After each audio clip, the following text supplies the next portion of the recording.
What is up, guys? In this video, I'm going to answer all of your stupid and embarrassing cold email questions so you actually know the answer to them and you can start doing cold email outreach to get yourself more leads and eventually more clients. Alright guys, so first question, is cold email dead? And if you're watching this video, hopefully you know that cold email is not dead. If you do it correctly, you have a good offer and you have a specific ICP and you have that product market fit, then obviously cold email will work for you and it has worked for a lot of different people. So you just have to do it correctly and it'll definitely work for you. All right, so the second question is, what templates should I use when writing my cold email scripts? Now, I don't recommend that you ever use just a copy and paste script because chances are that a lot of other people have just copy and pasted that and it won't be personalized and it just won't work, right? I do recommend that you use a rough framework, which is going to be linked here on how to actually, use a framework, what specific framework you should use, and it'll be in the description. But you want to be just straight to the point and be relevant to the prospect, right? You don't want to be complimenting on them, the color of their dog or, where they live. You want to be complimenting them on specific things that are relevant to what you're reaching out to. So you have that touch of personalization, but it's not sounding like, ChatGPT wrote it or just random compliments, right? You want to be specific and relevant to your prospect. So make sure you keep it to the point, not too long, and just use a rough framework to be specific to the person. All right, so the next question is, what is the first step to launching a solid cold email campaign? Now, the first and most important step to launching any sort of cold outreach campaign is making sure they have product market fit. Now, the product market fit is that the offer and your product that you're reaching out to these people with genuinely is relevant and there is a need for it, right? So without product market fit, without having this thing, the first step, there's no point of continuing the rest of the process because it just will be so much less effective or even effective at all, right? You need to make sure that the offer that you're reaching out to people with is relevant to the people and it is just a no-brainer offer for them. So that's the first and most important step in launching a cold email or cold outreach campaign in general. Moving on to the next question, does it matter if I use SmartLead or Instantly or even something else as a sending tool? And for those of you who don't know what a sending tool is, basically it's a tool that allows you to connect your email accounts, load up your email lists and everything, and automatically send hundreds and thousands of emails a day. And the answer is no, right? It doesn't matter which one you use because all of them work fine. The thing is that, let's say you want to use Zapier and have some sort of automations, then I would highly recommend that you go with Instantly because it already has a built-in integration with it. So you want to make sure that you find the one that will best suit your case scenario. Just do a little bit of research, make sure that it's a reputable sending tool, and other than that, all of them are completely fine. All right, so the next question ties into response handling and handling objections in general, whether it's through cold email, through cold calling even, whatever it may be. Price is a big objection that usually people have, and they want to know it before getting on, the actual sales call or discovery call. And the short answer is, if they ask for a price, you just don't give it to them, right? Not just because you want to gatekeep it, but genuinely because sometimes it's not worth even pitching them, right? You can't even help them, and you can't, know that without you actually being on the call with them and learning more about their business, their situation, and some sort of solution that you can possibly provide to them. So that's why you should never give them a price, even if you have a number in your mind, right? Let's say it's $1,000 setup fee and something like that, right? You don't want to give it to them because you don't know if that's going to be the correct number for them, right? You don't even know if you're going to be able to help them. So that's what this discovery call is really for.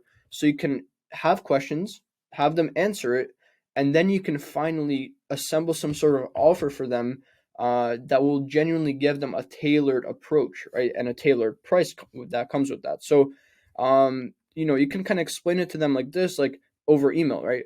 Hey, Brad, it's really tough for me to give you a fair price without knowing more of what your business really could use from us, right? Or what kind of solution you can use from us. Would you be open to discuss this over a quick 15-minute call for me to give you a fair price, right? So this kind of shows that like you want to give them a specific price that's tailored to them, right? It's not just a one size fits all option. And this obviously depends on your service, but let's say you're a lead gen agency, this would be a good approach. And just a quick side note, if you are sending them a Calendly link to book on their own, there should be some sort of question or qualifying question on the Calendly form, are you willing and able to invest, right? Multiple four figures, right? Or something like that into the lead generation aspect of your business, right? Because if they say no to that, well, it's not really worth getting on the call if they're not willing to invest, because, well, at the end of the day, that's what they're here for, right? To invest and give you some sort of, initial fee or some sort of payment for your service, right? So that's something that you can definitely use to qualify these people and to make sure that the people that are getting on the call with you understand that this, does involve some sort of setup cost or some sort of investment, and that they're trying to get a specific tailored price just for them, right? And that's the purpose of the sales call. So that's basically it. So if you do get some sort of price objection, make sure not to give them the price and to wait until the sales call. So now this is a question you might be asking yourself if you're looking to, start some sort of cold outreach, but you don't know whether it's going to be best to do cold calling, cold DM on LinkedIn, on Twitter, on, whatever, maybe on Messenger or cold email even. Is cold email the right fit for my business, right? So obviously everyone has a different target audience, someone else that they want to target. And it's important that, let's say you don't have your ICP on email, right? Let's say they just don't use email, right? Let's say you have like landscapers or something that's just like out of the ordinary and they just don't use email. It's hard to find data with their email accounts that are verified.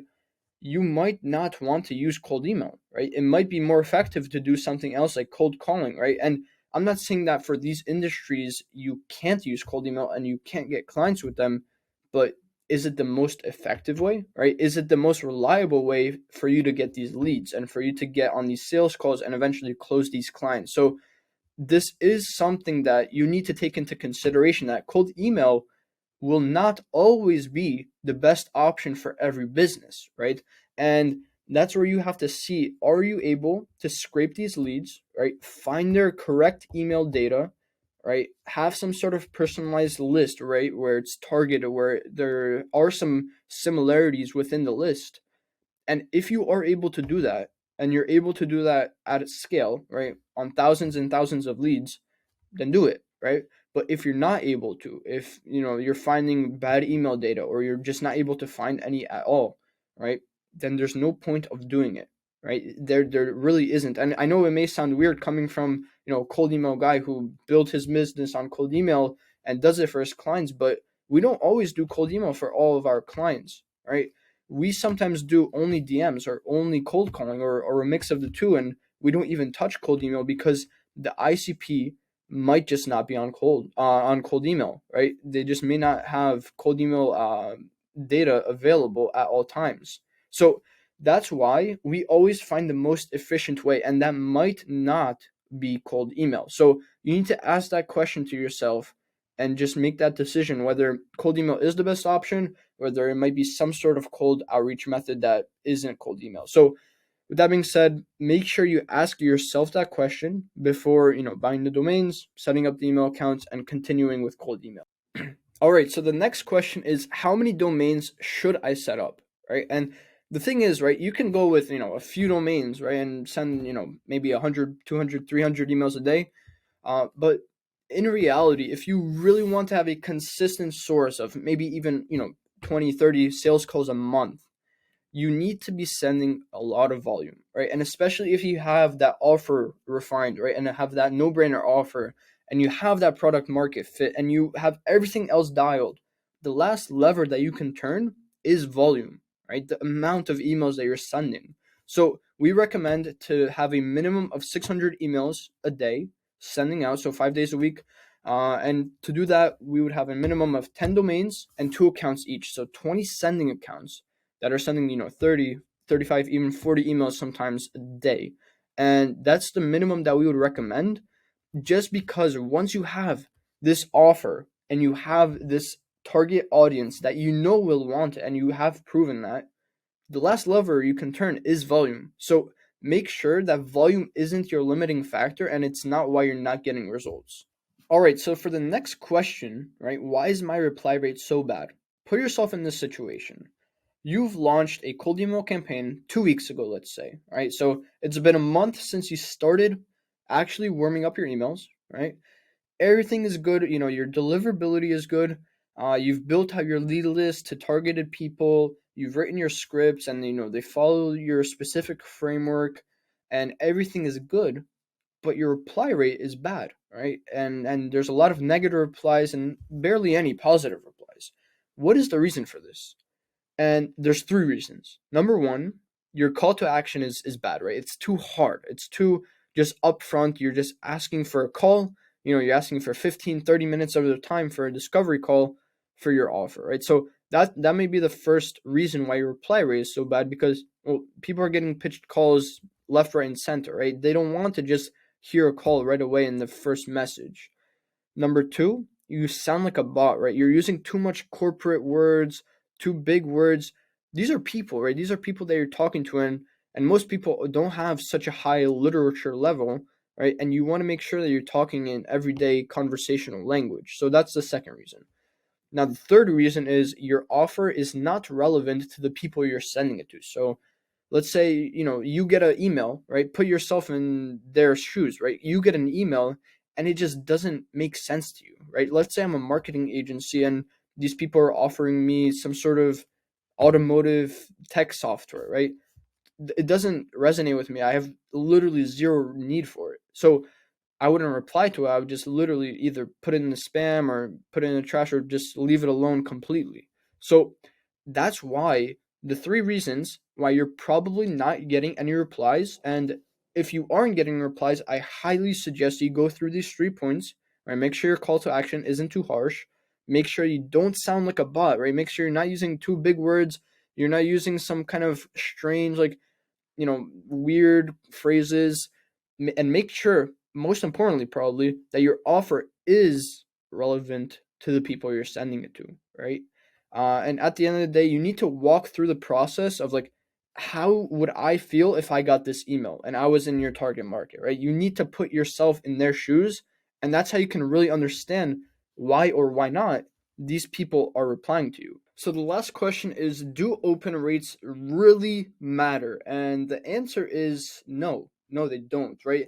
And they don't if you're getting over like 70%, right? That's the actual answer, is that if you're getting over 70% for the first few days of your campaign, you're completely fine and there's no reason why you should actually be tracking them, right? For our agency, for example, we only track them for 3 to 5 days just to make sure that everything's working and they're actually being delivered and people are opening them. And once we know that for a few days that they're at least 70%, most of the time they're about 80, 85, then we don't even track them anymore, right? There's just no point, and it may possibly even just hurt your deliverability even more if you're tracking them. So no, we don't track them, and neither should you after you verify that these emails are actually being opened for the first few days of your campaign. All right, guys, that concludes the video. 9 cold email questions that I had prepared for you guys that you may be a little bit embarrassed to ask someone. But if by any chance you have more of these questions,